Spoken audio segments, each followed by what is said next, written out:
Tuhan, betapa besar kasih-Mu Tuhan terhadap hidup kami pribadi lepas pribadi. Bapa, Engkau yang mengenal hati kami pribadi lepas pribadi di tempat ini, anak-anak-Mu Tuhan yang mengharapkan belas kasihan-Mu Tuhan. Engkaulah Tuhan yang menuntun hati mereka sehingga mereka mengenal jalan kebenaran dan hidup penuh dengan kekudusan dan hidup penuh dengan kemuliaan nama-Mu. Berkati Tuhan jiwa-jiwa di tempat ini Tuhan, agar jiwa-jiwa ini Tuhan terbebas. Bukan fisik mereka saja terbebas, tapi rohnya dibebaskan. Amin. Dan hidup untuk memuliakan nama-Mu.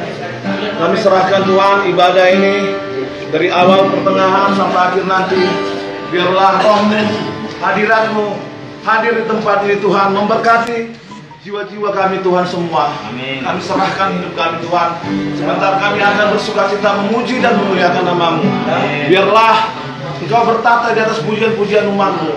Di dalam nama anak-Mu Tuhan Yesus kami berdoa. Kami siap memuji Tuhan.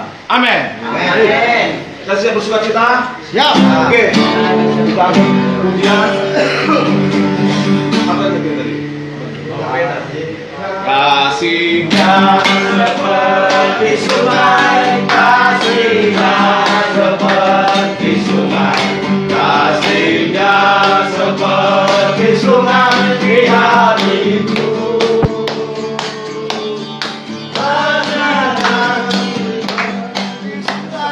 Kasih-Nya seperti sungai, kasih-Nya seperti sungai di hatiku.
Mudah-mudahan tahun ini semua ada yang bebas. Amin. Oh, nggak nanti Pak. Caranya? Nggak nanti. Apa? Nggak nanti bebas. Bebas. Bisa jadi tubuh kita terpenjara di sini, tapi roh kita nggak bebas. Amin. Tapi setelah dari sini, tubuh dan roh kita bebas. Amin. Oke. Amin. Amin. Karena kita akan membaca dan mendengar Tuhan. Doa saja ya. Baca kau. Firman tahu. Kita bagi kakiku, terang bagi jalanku. Firman-Mu kita bagi kakiku, terang bagi jalanku.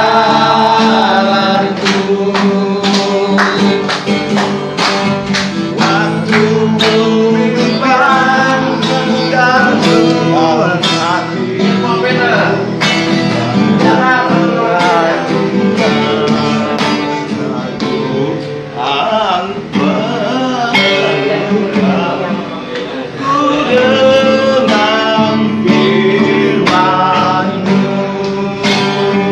Ayo nyanyi kau ya. Persiapkan. Tuhan bersuka, ku dengan firman-Mu.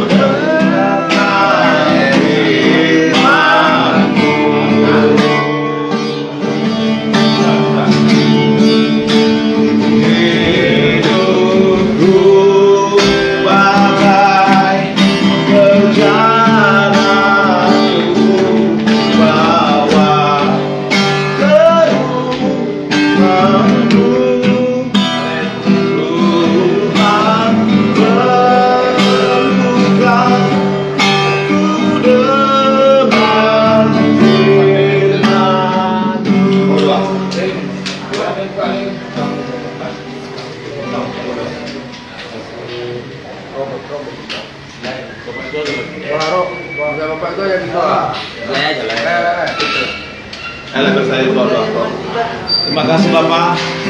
Terima kasih kami bersyukur Tuhan, kami telah memuji dan memuliakan nama-Mu. Sebentar kami akan membaca firman-Mu dan mendengar isi hati-Mu. Tuhan, kami sebagai manusia tidak mengerti Tuhan. Biarlah Roh Kudus-Mu Tuhan yang mengajar dan memberi tahu Tuhan apa maksud dan tujuan dalam firman-Mu Tuhan, agar kami dapat dibenarkan, disucikan. Dalam nama Yesus Kristus kami siap mendengar firman-Mu Tuhan. Haleluya. Amin. Amen. Coba baca apa ya? Bisa sekarang kita semalam ini saya apa? Coba buka Alkitabnya. Lukas 5 ayat 27 sampai 32. Lukas 5 ayat 27 sampai 32. Masuk ke kamar mandi, berdoa kok. Mana bu Alkitab ini satu lagi? Ambil satu lagi Alkitabnya. Lukas 5 ayat 27 ya Pak? Ya. Sampai 32 baca ya. Ya Pak. Bergantian. Ya. Kemudian ketika Yesus pergi keluar, ia melihat seorang pemungut cukai yang bernama Lewi sedang duduk di rumah cukai. Yesus berkata kepadanya, "Ikutlah aku." Maka berdirilah Lewi dan meninggalkan segala sesuatu lalu mengikuti dia. Dan Lewi mengadakan sesuatu perjamuan besar untuk dia di rumahnya. Dan sejumlah besar pemungut cukai dan orang-orang lain turut makan bersama-sama dengan dia. 30 dulu. Baca 30. Ya, halo. Jangan begitu. Jangan. Orang-orang Farisi. Orang-orang Farisi dan ahli-ahli Taurat bersunggut kepada murid-murid Yesus. Katanya, "Mengapa kamu makan dan minum bersama-sama dengan pemungut cukai dan orang berdosa?" Lalu jawab Yesus kepada mereka, katanya, bukan orang sehat yang memerlukan tabib, tetapi orang sakit. Aku datang bukan untuk memanggil orang benar, tetapi orang berdosa, supaya mereka bertobat. Amin. Amin. Apa dikatakan diterangkan di sana? Yesus datang bukan memanggil orang yang benar, tapi orang-orang berdosa.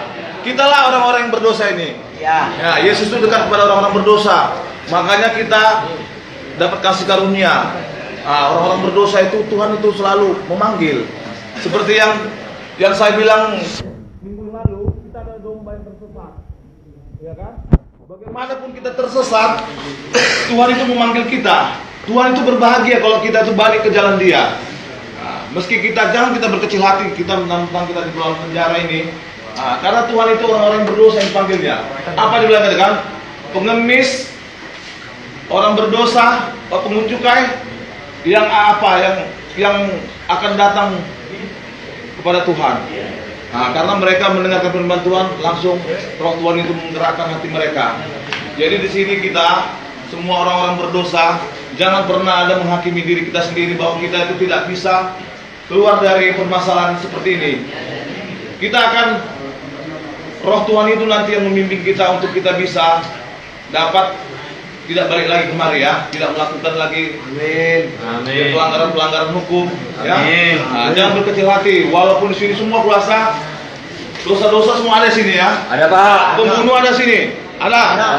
Pencuri ada, perampok ada, pemerkosa ada. Makanya jangan kita saling menghakimi yang ada di sini. Kita sama-sama orang berdosa. Coba baca dulu. Ini salah satu nih. Ya. Weh, Pak Pena. Weh, Pak Pena. Kau tengok itu dulu, ayat itu. Ayat. Coba Lukas 23:39. Jangan kau menghakimi diri kau, Pak Pena. Kau dengar itu. Tuh Yohanes 7 ayat 53. Yohanes 7 ayat 53. Karena di sini saya sering melihat ini banyak penghakiman sini. Padahal sama-sama orang berdosa. Yohanes 7 ayat 53. Yohanes. Belum pindah dia, masih tetap di tempatnya. Jangan dari perjanjian lama, nggak jumpa nanti. Nama enggak kau, weh. Yohanes 7 ayat 53. Ayat 7. Yohanes 7 ayat 53. Baca. Ayat 7 3. Adong dong. Adong. Baca. Lalu mereka pulang masing-masing ke rumahnya. 1. Tetapi Yesus pergi ke Bukit Zaitun. Pagi-pagi, benar ia berada lagi di bait Allah, dan seluruh rakyat datang kepadanya. Ia duduk dan mengajarkan mereka. Maka ahli-ahli Taurat dan orang-orang Farisi membawa kepadanya seorang perempuan yang kedapatan berbuat zina. Mereka menempatkan perempuan itu di tengah-tengah. Lalu ia berkata kepada Yesus, "Rabi, perempuan ini tertangkap basah ketika ia sedang berbuat zina." Lalu Musa berkata, dan dalam hukum Taurat memerintahkan kita untuk melempari perempuan-perempuan yang demikian. Apakah pendapatmu tentang hal itu?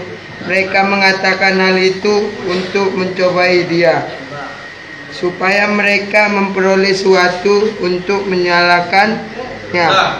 Tetapi Yesus membungkuk lalu menulis dengan jarinya di tanah. Dan ketika mereka terus-menerus bertanya kepadanya, ia pun bangkit berdiri lalu berkata kepada mereka, "Barang siapa di antara kamu tidak berdosa, hendaklah ia yang pertama melemparkan batu kepada perempuan itu."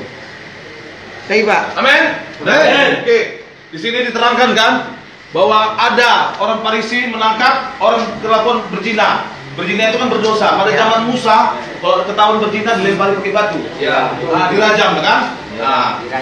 Untuk menyatakan itu, mereka membawa kepada Yesus. Dicobainnya, gimana? Disuruh Yesus lempari apa enggak? Bisa. Dibawa ke ini. Yesus, ini orang tertangkap berzina. Kayak mana ini kita apain?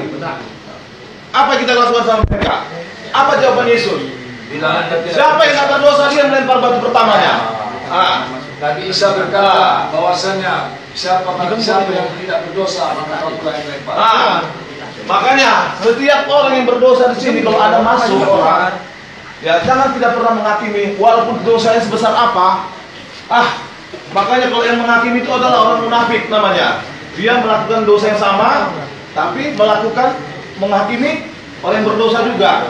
Biarlah sudah ada ditunjuk Tuhan hakim-hakim di dunia ini, itu sistem Tuhan. Siapa kata Nabi Isa yang tidak berdosa maka dia yang melempar. Siapa yang pertama melempar, yang tak berdosa dia melempar. Ada yang melempar? Tidak ada kan? Mereka pikir satu-satu. Dan apa? Mereka sadar mereka pun berdosa. Jadi mereka tidak mau menghakimi satu sama lain. Begitu juga di tempat ini ya. Kalau bila ada yang apa, udah biarkan aja. Udah ada kerja hakim, jaksa yang untuk menuntut mereka. Mungkin lebih besar dosanya ya, tapi kita gak usah kita hakimi mereka. Karena orang-orang berdosa itu sangat dekat di hati Tuhan. Coba baca kita ayat terakhir dulu. Lukas 23 ayat 39. Lukas 23 ayat 39. Woi Pak Pena, itu bukunya dibuka Pak Pena. Pak Pena jangan menghakimi Mama Pena. Tenang ya, tenang dulu ya. Tenang ya. Nanti kalian kalau mau argumen setelah ibadah, boleh. Ayat 49 ya Pak. Lukas 23 ayat 39. Ayat 39. Seorang dari penjahat yang digantung itu menghujat dia, katanya, Bu, Apa bu?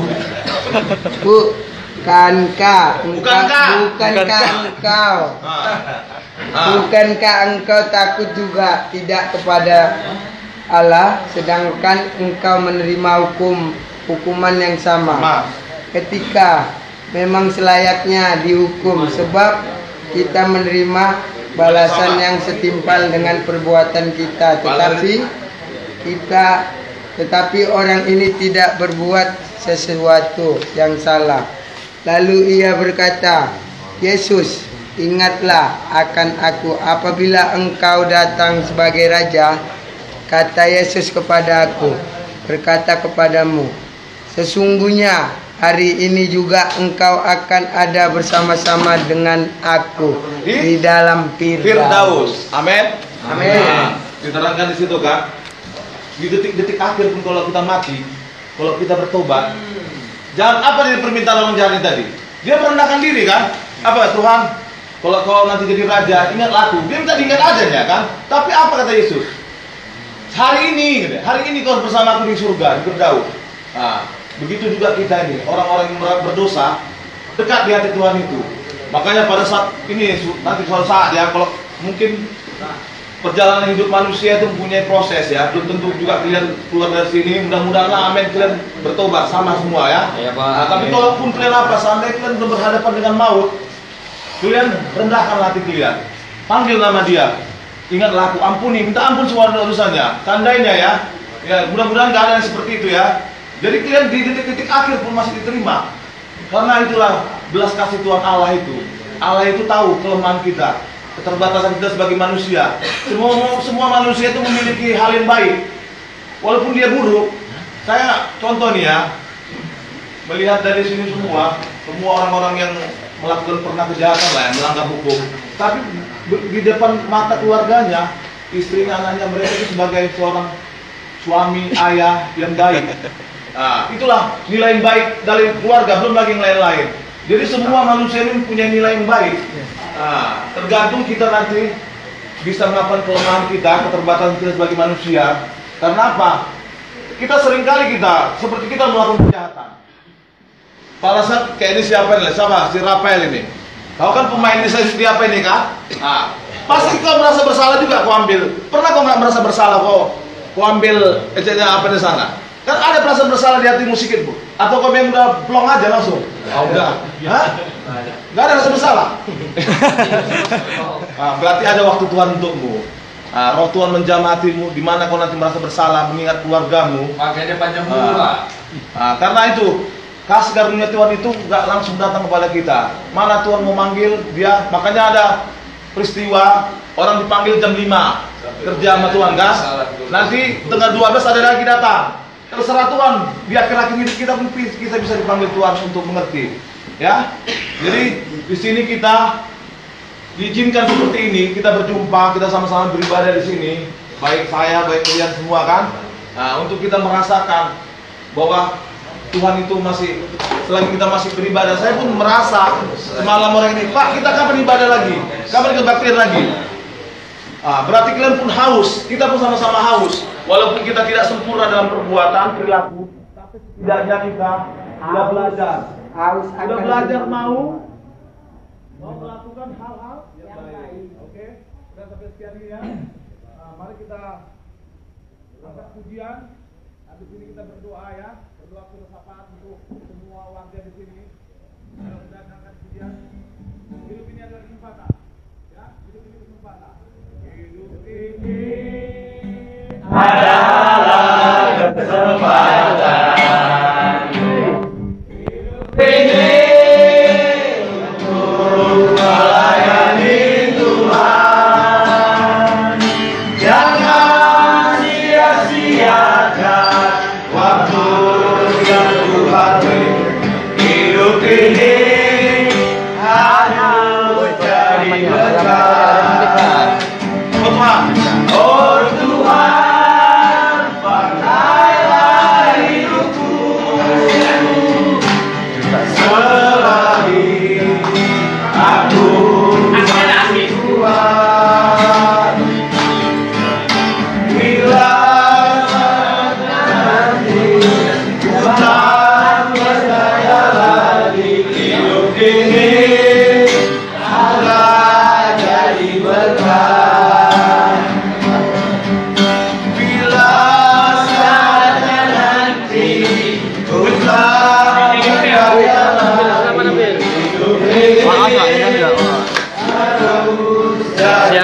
berdoa untuk menutup ibadah kita ini. Bapak, terima kasih Tuhan. Bapak, kami bersyukur Tuhan, kami telah memuji dan memuliakan nama-Mu, kami telah mendengar sebagian dari firman-Mu. Biarlah Roh-Mu bekerja Tuhan dalam hati kami. Kami tahu Tuhan, kasih karunia-Mu yang membawa kami kepada pengenalan dan kasih akan Engkau Tuhan, untuk kami diubahkan, sebab kami adalah manusia darah daging Tuhan. Kami tidak luput dari kelemahan dan keterbatasan sebagai seorang manusia. Biarlah darah-Mu yang telah mati di Kalvari menebus segala dosa dan pelanggaran kami, menyempurnakan segala kehidupan kami. Tuhan, berkati Tuhan umat-Mu yang ada di tempat ini Tuhan, orang-orang yang domba-domba yang tersesat Tuhan. Kami adalah domba-domba tersesat Tuhan. Biarlah Engkau menuntun kami kepada Gembala yang agung, yaitu Yesus Kristus, yang membawa kami kepada mata air kehidupan. Berkati mereka Tuhan. Biarlah kasih karunia-Mu menjamah hidup mereka Tuhan. Berkati Tuhan segala perkara mereka Tuhan. Kiranya perkara mereka berjalan dengan baik, lancar, sehingga mereka dapat disidangkan dengan baik, dan jamah hati setiap hakim Tuhan yang menangani perkara mereka, agar memberikan keringanan dalam kehidupan hukuman mereka Tuhan.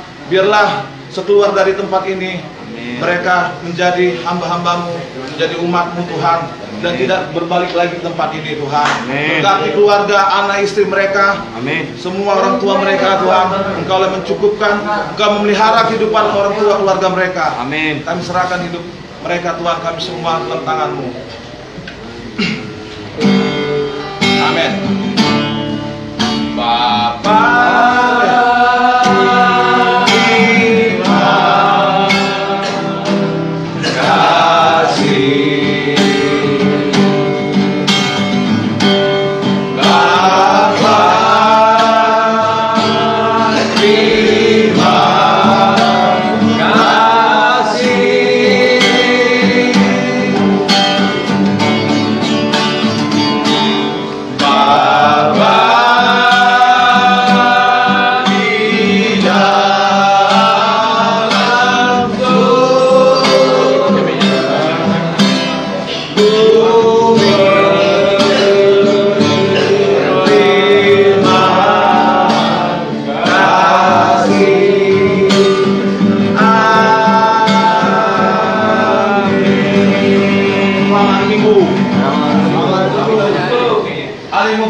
Ini ada suatu pertanyaan ya, seperti yang minggu lalu ya.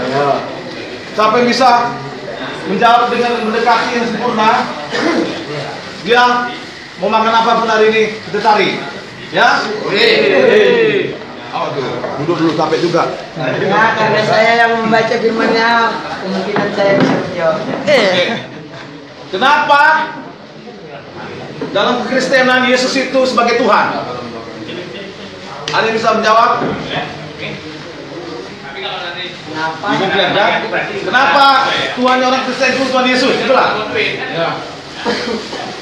Padahal kalau kita tahu dia manusia, ya.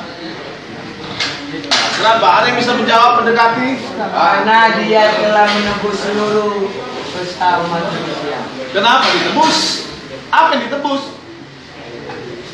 Karena dia telah menebus. Itu pengajaran dasar dari kekristenan. Tidaknya kalian harus tahu. Jadi kalau kalian masa kalian nggak tahu Tuhan kalian itu, kenapa manusia Tuhan kalian? Karena orang Tuhan manusia, Pak. Anak apa? Begini Pak. Terus saja, apa? Ini Kenapa Yesus itu Tuhan orang Kristen? Karena Yesus itu adalah wujud Allah sendiri. Amin. Yang menjelma jadi manusia, Ya. untuk menyelamatkan manusia. Ya. Astaga. Tidak aku salah rupanya. Mendekati ya. Jadi kenapa dibilang Tuhannya orang Kristen itu ada 3? Bapa, Anak, dan Roh Kudus.